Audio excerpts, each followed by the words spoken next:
Hello, this is Cate Stillman with Body Thrive, and I'm going to teach a little bit about awakening your hands to heal.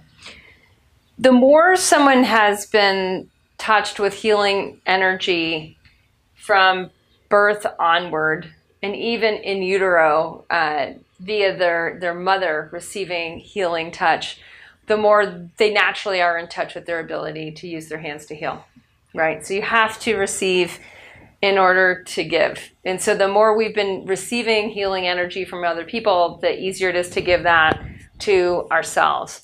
And I think it's important to notice that in the process of receiving healing touch, you're able to then give other people healing touch. Many people have been trained in this, in body work, in massage therapy, in yoga therapy, where you're in all different kinds of therapy, occupational therapy, where you're trained really specifically in how to use your body to heal another body. And sometimes we're using hands, sometimes we're using pressure, putting pressure on other people's bodies in order to make an adjustment. That's something a chiropractor will do. It's something that an osteopath will do. Using, even implements like little hammers like they use in Japan, or needles like they use in Japan and China, and acupuncture, in order to use pressure and tools and to heal. So the more that we've received healing, the easier it is for us to use our own hands to heal. And I just want to talk a little bit about that in utero and postpartum experience, because in Ayurveda, it's really where it all begins. So immediately following labor, in the next that day, actually, like the day a mother gives birth, her body is massaged. And what happens on these, the first few days postpartum is the woman's body is it's deeply in a detoxification. It's losing a lot of water weight. As, the baby moves out, the placenta moves out, and the uterus is trying to go from being the, largest organ in the body at the time, aside from the skin, and contract and shrink itself back into the body. There's massive readjustment happening. When there's that much shift happening, there's excess ether in the body, there's excess space in the body, and the massage actually compresses this out. The massage actually moves that space into realignment with the 5 elements in the new mother's body. Even if it's a mother who's had 5 babies, she's now, again, a new mother with a new baby. And this reshaping of her body with hands is how she receives healing touch. Then she gives her infant a massage, her newborn a massage, and passes that loving energy. Remember, we're receiving to give. Receiving to give is the nature of awakening hands to heal. So the newborn's then the newborn's also been through a traumatic experience called the birth canal, for at least a third of a woman birthing in modern hospitals today, a cesarean section, where the babies just come out. In that case, there's less trauma in certain ways, but there's more trauma in other ways from not actually going through the birth canal, which is part of the natural birth process, where the body's actually picking up antibodies through the cervix and the mother. Postpartum for the baby, same deal, right? Massaging the baby is actually compressing the ether, compressing the stress out, and the baby's 5 elements are realigning into a state of harmony. Now, mother's in harmony, baby's in harmony, and a lot of postpartum problems like colic that can lead to insomnia are avoided.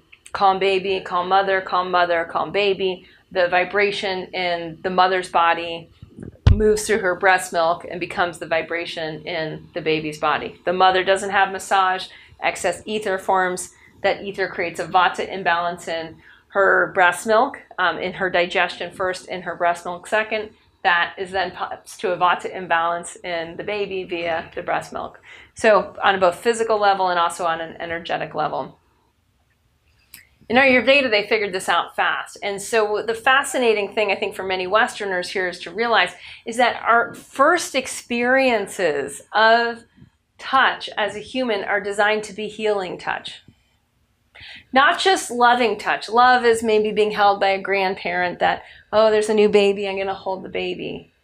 That's loving touch. Nothing wrong with it. It's fantastic. It's great. All the more the better. But healing touch is one of the first experiences we want our offspring to have. It's the first experience we want a postpartum mother to have after hydration, right? Relax her body. Now start to massage it. Start to rearrange her physiology into her new body. She's no longer carrying a baby. Now she's nourishing a baby with her own body, but it's on the outside. Total reshaping.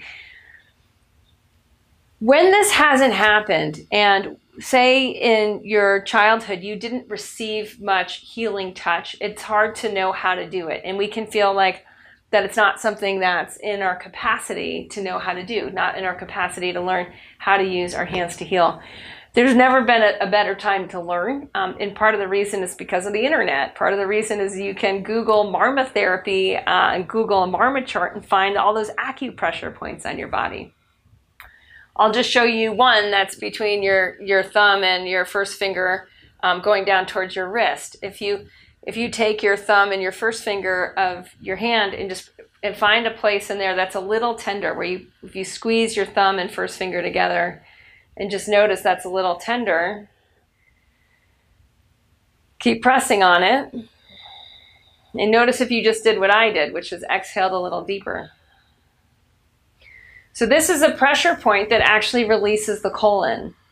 So for someone that's constipated, this is just a very simple way you're using your own hands to shift the energy in your body through pressing an acupressure point. It's really so simple. There's some other really obvious points. The temples are one. Just doing gentle circular massage in the clockwise direction on the temples. I'm using 2 fingers to do this. Index finger, third finger. And you again might notice that you exhale and relax, and that your eyes recede a bit, that your eyes start to fall back in your skull.